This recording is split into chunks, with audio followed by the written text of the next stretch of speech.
Chapter 3. Inside Out. I remember being hit on the wrist with a 12-inch ruler because I did not follow directions in class. Roberto answered in a mildly angry tone when I asked him about his first year of school. But how could I? He continued. The teacher gave them in English. So what did you do? I asked, rubbing my wrists.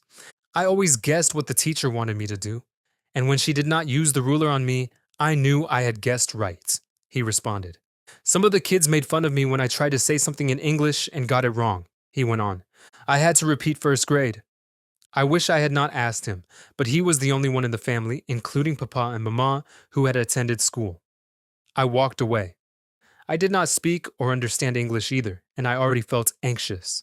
Besides, I was excited about going to school for the first time that following Monday.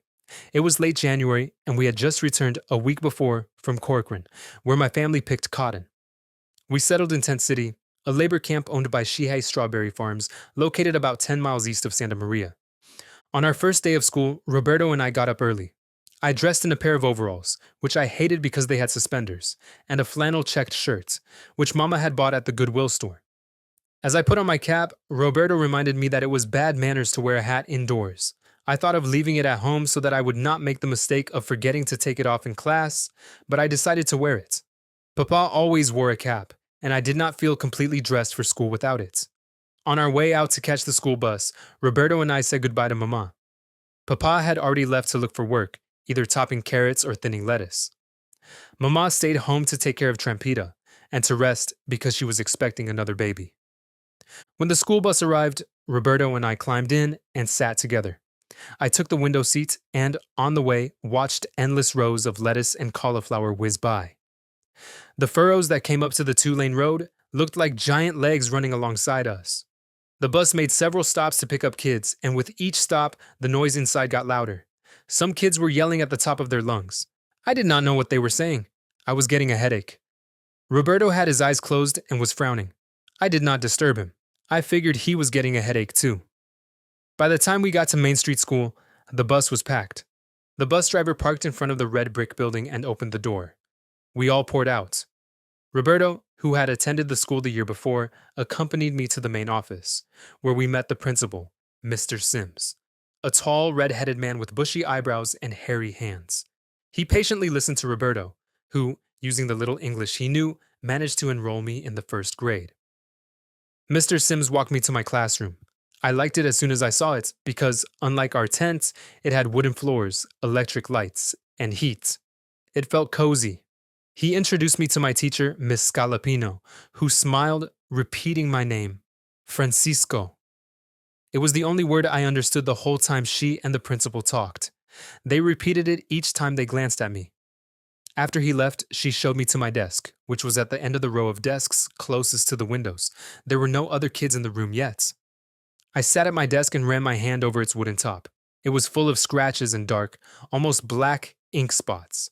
I opened the top, and inside were a book, a box of crayons, a yellow ruler, a thick pencil, and a pair of scissors.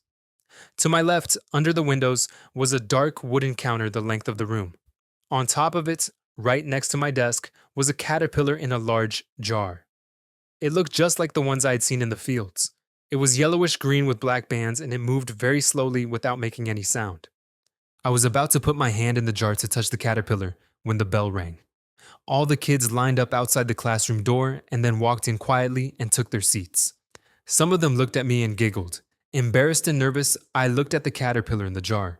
I did this every time someone looked at me. Miss Scalapino started speaking to the class, and I did not understand a word she was saying. The more she spoke, the more anxious I became.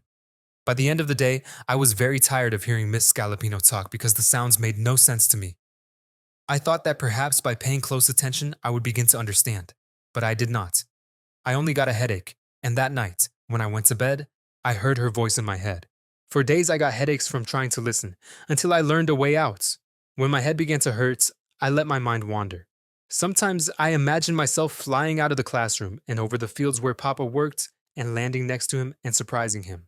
But when I daydreamed, I continued to look at the teacher and pretend I was paying attention because Papa told me it was disrespectful not to pay attention, especially to grown-ups. It was easier when Miss Scalapino read to the class from a book with illustrations because I made up my own stories, in Spanish, based on the pictures. She held the book with both hands above her head and walked around the classroom to make sure everyone got a chance to see the pictures, most of which were of animals. I enjoyed looking at them and making up stories, but I wished I understood what she was reading. In time, I learned some of my classmates' names. The one I heard the most, and therefore learned first, was Curtis. Curtis was the biggest, strongest, and most popular kid in the class. Everyone wanted to be his friend and to play with him. He was always chosen captain when the kids formed teams. Since I was the smallest kid in the class and did not know English, I was chosen last. I preferred to hang around Arthur, one of the boys who knew a little Spanish. During recess, he and I played on the swings and I pretended to be a Mexican movie star, like Jorge Negrete or Pedro Infante, riding a horse and singing the corridos we often heard on the car radio. I sang them to Arthur as we swung back and forth, going as high as we could. But when I spoke to Arthur in Spanish and Miss Scalapino heard me, she said, "No," with body and soul. Her head turned left and right, 100 times a second, and her index finger moved from side to side as fast as a windshield wiper on a rainy day. "English, English," she repeated. Arthur avoided me whenever she was around. Often during recess, I stayed with the caterpillar. Sometimes it was hard to spot him because he blended in with the green leaves and twigs. Every day I brought him leaves from the pepper and cypress trees that grew on the playground.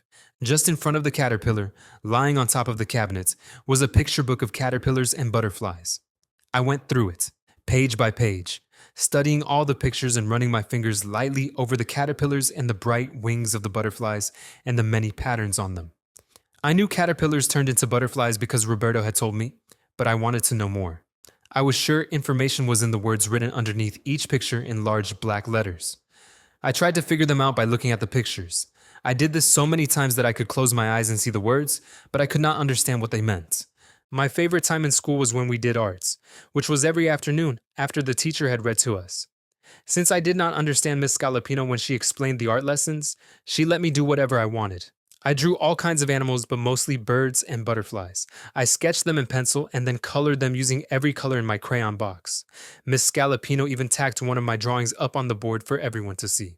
After a couple of weeks, it disappeared, and I did not know how to ask where it had gone. One cold Thursday morning, during recess, I was the only kid on the playground without a jacket.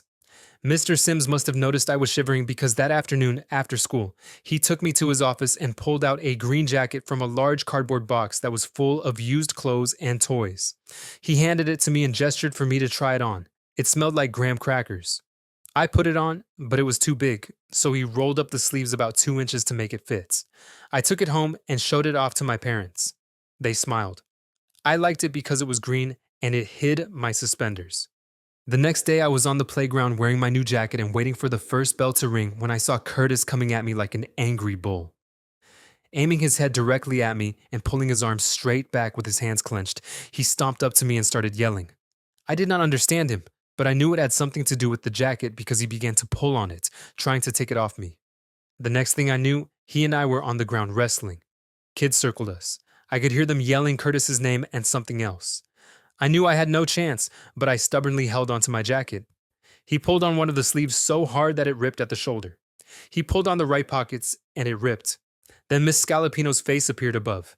She pushed Curtis off of me and grabbed me by the back of the collar and picked me up off the ground. It took all the power I had not to cry. On the way to the classroom, Arthur told me that Curtis claimed the jacket was his, that he had lost it at the beginning of the year. He also said that the teacher told Curtis and me that we were being punished. We had to sit on the bench during recess for the rest of the week. I did not see the jacket again. Curtis got it, but I never saw him wear it. For the rest of the day, I could not even pretend I was paying attention to Miss Scalapino. I was so embarrassed. I laid my head on top of my desk and closed my eyes. I kept thinking about what had happened that morning. I wanted to fall asleep and wake up to find it was only a dream. The teacher called my name, but I did not answer. I heard her walk up to me. I did not know what to expect. She gently shook me by the shoulders. Again, I did not respond. Miss Scalapino must have thought I was asleep because she left me alone, even when it was time for recess and everyone left the room. Once the room was quiet, I slowly opened my eyes. I had had them closed for so long that the sunlight coming through the windows blinded me. I rubbed my eyes with the back of my hands and then looked to my left at the jar. I looked for the caterpillar, but could not see it. Thinking it might be hidden, I put my hand in the jar and lightly stirred the leaves. To my surprise, the caterpillar had spun itself into a cocoon and had attached itself to a small twig. It looked like a tiny cotton bulb, just like Roberto had said it would. I gently stroked it with my index finger, picturing it asleep and peaceful. At the end of the school day, Miss Scalapino gave me a note to take home to my parents. Papa and Mama did not know how to read, but they did not have to. As soon as they saw my swollen upper lip and the scratches on my left cheek, they knew what the note said. When I told them what happened, they were very upset but relieved that I did not disrespect the teacher. For the next several days, going to school and facing Miss Scalapino was harder than ever. However, I slowly began to get over what happened that Friday. Once I got used to the routine in school, I picked up some English words. I felt more comfortable in class. On Wednesday, May 23rd, a few days before the end of the school year, Miss Scalapino took me by surprise. After we were all sitting down and she had taken roll, she called for everyone's attention. I did not understand what she said, but I heard her say my name as she held up a blue ribbon. She then picked up my drawing of the butterfly that had disappeared weeks before and held it up for everyone to see. She walked up to me and handed me the drawing and the silk blue ribbon that had the number 1 printed on it in gold. I knew then that I had received first prize for my drawing. I was so proud I felt like bursting out of my skin. My classmates, including Curtis, stretched their necks to see the ribbon. That afternoon, during our free period, I went over to check on the caterpillar. I turned the jar around, trying to see the cocoon. It was beginning to crack open. I excitedly cried out, "Look, look!" pointing to it. The whole class, like a swarm of bees, rushed over to the counter. Miss Scalapino took the jar and placed it on top of a desk in the middle of the classroom so everyone could see it. For the next several minutes, we all stood there watching the butterfly emerge from its cocoon in slow motion.